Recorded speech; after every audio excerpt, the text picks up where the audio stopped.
Minha gente querida, boa noite, bem-vindos a todos, muita paz em nossos corações.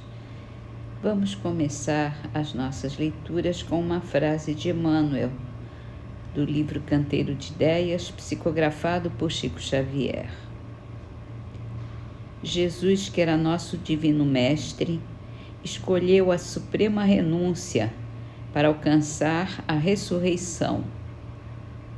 Pensando nisso, se nos propomos a atingir alguma elevação, não procuremos outro caminho.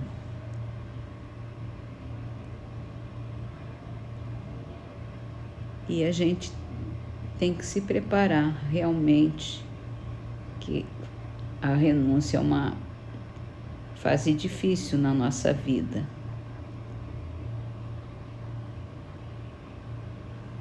Tem uma importância absoluta, tem uma gratificação espiritual imensa. Mas a gente tem que estar preparado. E é para isso que a gente está aqui, né? Para se preparar que vai chegar esse momento em que nós vamos ter essa renúncia suprema, para também alcançarmos a renovação absoluta da nossa alma. Vamos então para o Livro dos Espíritos, falando sobre o gozo dos bens terrenos, no capítulo da Lei de Conservação. A natureza traçou limites aos gozos. Traçou para indicar-lhes o limite do necessário, mas, pelos seus excessos, vocês chegam à saciedade e se punem a si mesmos.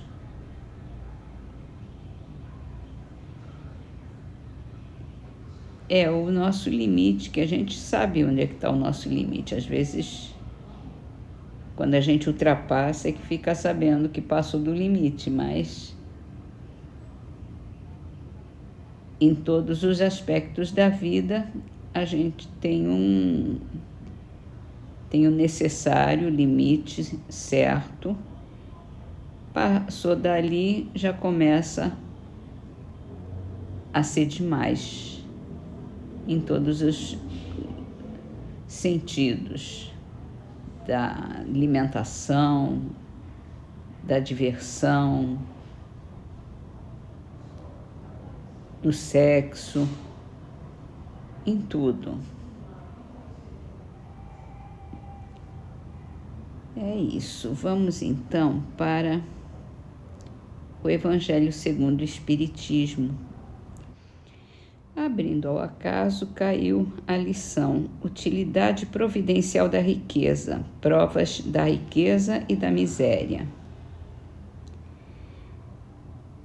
Se a riqueza houvesse de constituir obstáculo absoluto à salvação dos que a possuem, como se poderia inferir de certas palavras de Jesus, interpretadas segundo a letra e não segundo o espírito, Deus que a concede teria posto nas mãos de alguns um instrumento de perdição, sem apelação nenhuma, ideia que repugna a razão.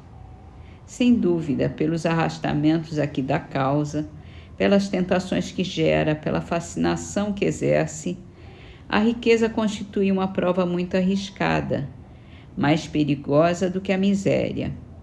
É o supremo excitante do orgulho, do egoísmo, da vida sensual. É o laço mais forte que prende o homem à terra e lhe desvia do céu os pensamentos. Produz tal vertigem que muitas vezes aquele que passa da miséria para a riqueza esquece de pronto a sua primeira condição. E os que com ele partilharam, os que o ajudaram, ele se faz insensível, egoísta e vão. Ao fato, porém, de a riqueza tornar difícil a jornada, não se segue que a torne impossível, e não possa vir a ser um meio de salvação para o que dela sabe se servir, como certos venenos podem restituir a saúde se empregados a propósito e com discernimento.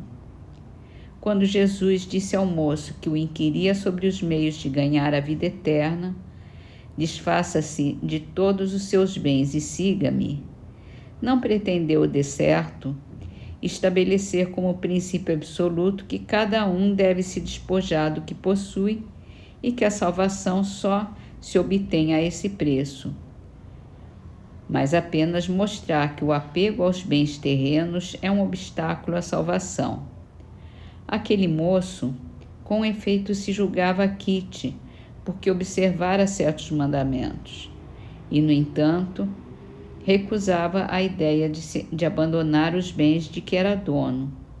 Seu desejo de obter a vida eterna não ia até o extremo de adquiri-la com sacrifício. O que Jesus lhe propunha era uma prova decisiva, destinada a pôr nu o fundo de seu pensamento. Ele podia, sem dúvida, ser um homem perfeitamente honesto na opinião do mundo, não causar dano a ninguém, não maldizer o próximo, não ser vão nem orgulhoso, honrar a seu pai e sua mãe, mas não tinha verdadeira caridade. Sua virtude não chegava até a abnegação. Isso o que Jesus quis demonstrar. Fazia uma aplicação do princípio: fora da caridade não há salvação. A consequência dessas palavras, em sua acepção rigorosa, seria a abolição da riqueza por ser prejudicial à felicidade futura e como causa de uma imensidade de males na terra.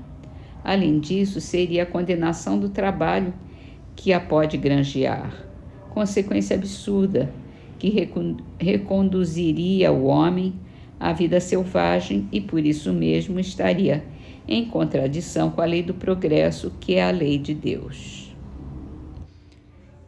A riqueza é um bem que a gente recebe para poder ajudar cada vez mais, para poder ter um âmbito de ajuda muito melhor. É uma responsabilidade grande que nós recebemos. Então, vamos ser responsáveis com o que recebemos de Deus. E assim terminamos as nossas leituras com uma trovinha de Carmen Sinira, do livro Luz no Lar, psicografado por Chico Xavier. Todo berço que sofre é uma porta sombria. Traze ao anjo que chora a bênção de alegria da bondade cristã, e estarás cooperando nobremente na formação do mundo diferente para a luz do amanhã. E vamos fazer a nossa prece com a prece sugerida pelo Evangelho segundo o Espiritismo, dedicada às almas sofredoras que pedem preces. Nós te pedimos, Senhor, que espalhe as graças do teu amor e da tua misericórdia por todos os que sofrem, quer no espaço como espírito errantes, quer entre nós como encarnados. Tenha piedade das nossas fraquezas. Nos fez falíveis, mas nos deu a capacidade para resistir ao mal e vencê-lo.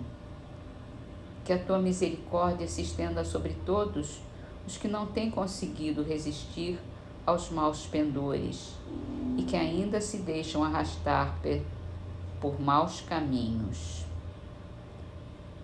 Que os bons espíritos os cerquem, que a tua luz lhes brilhe aos olhos e que, atraídos pelo calor vivificante dessa luz, eles venham prosternar-se a teus pés, humildes, arrependidos e submissos. Pedimos igualmente, Pai de misericórdia, por aqueles de nossos irmãos que não tiveram forças para suportar as provas terrenas. O Senhor nos deu um fardo a carregar e só temos de o depor a seus pés. Porém, a nossa fraqueza é grande e nos falta coragem algumas vezes no curso da jornada. Compadeça-se desses servos indolentes que abandonaram o trabalho antes da hora. Que a sua justiça os poupe e consinta que os bons espíritos lhes levem alívio, consolações e esperanças no futuro. A perspectiva do perdão fortalece a alma. Mostra, Senhor, aos culpados que desesperam, e sustentados por essa esperança, eles terão forças na grandeza mesma de suas faltas e de seus sofrimentos, para resgatarem o passado e se prepararem para conquistar o futuro.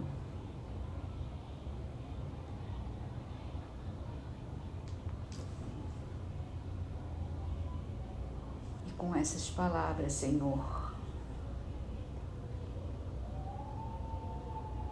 nós te entregamos todas as nossas vibrações de amor, de paz, de bondade,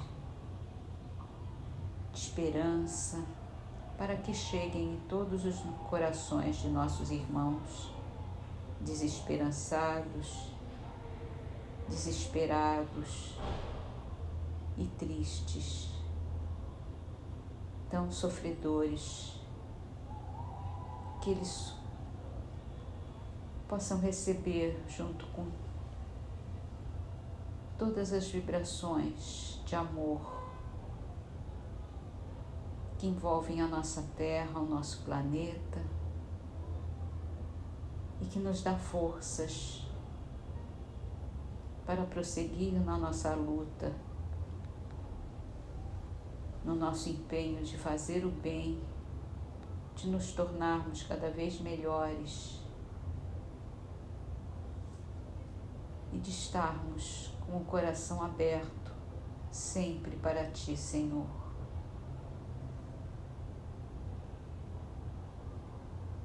Te agradecemos por tudo que recebemos, por todos os benefícios, todas as responsabilidades. Te agradecemos por tudo, Senhor, até mesmo pelos sofrimentos que passamos, que nos fazem enxergar a vida de uma forma mais plena, mais abrangente, que nos dá compreensão e alívio. Obrigada, Senhor. Abençoa-nos a todos.